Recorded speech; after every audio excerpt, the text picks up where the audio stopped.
अगर आप बाइबल की सबसे पहली आयत को पढ़ें तो उसमें लिखा है कि आदि में परमेश्वर ने आकाश और पृथ्वी की सृष्टि की। हिंदी में इसे सही नहीं लिखा गया, पर अगर आप इंग्लिश की बाइबल को पढ़ें तो उसमें लिखा है in the beginning God created the heavens and the earth. इसमें हेवन शब्द को हेवंस लिखा गया है, यानी कि एक से ज्यादा। टोटल 3 स्वर्ग हैं, जिसके बारे में हम 2 कुरिन्थियों अध्याय 12 और उसकी 2 और 3 आयत में हम पढ़ते हैं, जिसमें पौलुस ने कहा, मैं मसीह में एक मनुष्य को जानता हूँ, 14 वर्ष हुए, परमेश्वर जानता है, ऐसा मनुष्य तीसरे स्वर्ग तक उठा लिया गया और ऐसी बातें सुनी जो कहने की नहीं और जिनका मुंह पर लाना मनुष्य को उचित नहीं। इस वचन में प्रेरित पौलुस बता रहा है कि वो एक मनुष्य को जानता था जो तीसरे स्वर्ग में उठा लिया गया था। पौलुस ने कहा कि वो नहीं जानता कि वो शरीर में था या सिर्फ उसकी आत्मा तीसरे स्वर्ग में थी।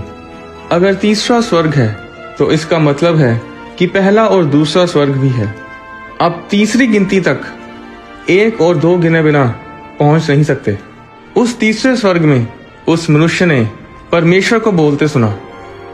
तीसरा स्वर्ग सबसे ऊंचा है, जहां परमेश्वर रहता है, जहां पर परमेश्वर का सिंहासन है। पहला स्वर्ग वो है जो हमें दिखाई देता है, चांद, तारे, सूरज। अब पहले और तीसरे स्वर्ग के बीच में दूसरा स्वर्ग है।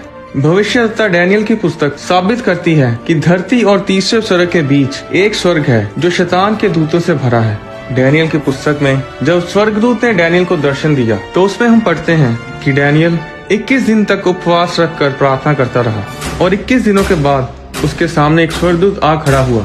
दूत ने डैनियल से कहा, हे डैनियल, मत डर, क्योंकि पहले ही दिन को जब तूने समझने बूझने के लिए मन लगाया और अपने परमेश्वर के सामने अपने को दीन किया, उसी दिन तेरे वचन सुने गए और मैं तेरे वचनों के कारण आ गया हूँ।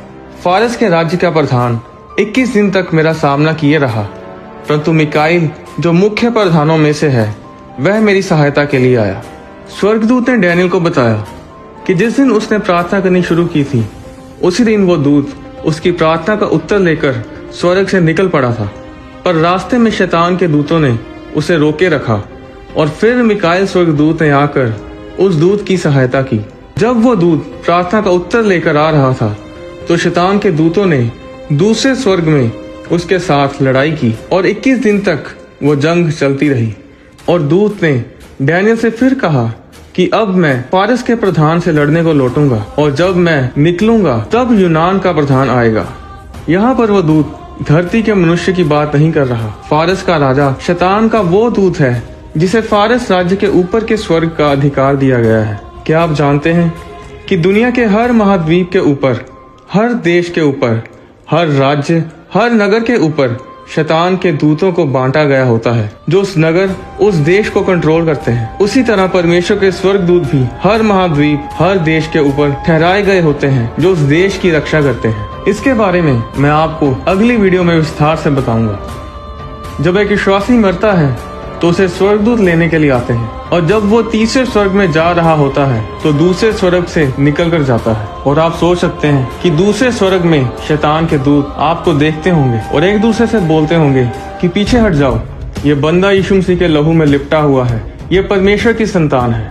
भजन संहिता में लिखा है कि परमेश्वर अपने दूतों को आज्ञा देगा कि जहाँ कहीं तू जाए वे तेरी रक्षा करें। यहाँ पर परमेश्वर सिर्फ एक दूत को नहीं कहा बल्कि दूतों को कहा कि आपकी रक्षा करें। डैनियल की प्रार्थना के कारण दूत स्वर्ग से भेजा गया।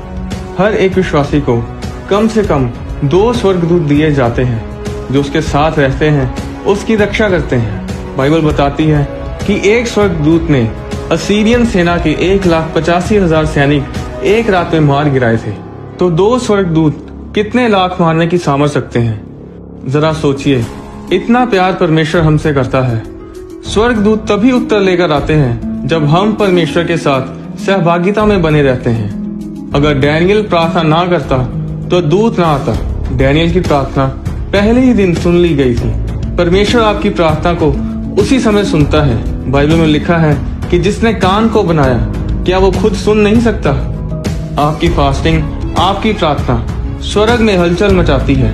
जब आप प्रार्थना करने बैठते हैं, दूत तैयार हो जाते हैं आपके उत्तर को लेकर आने के लिए।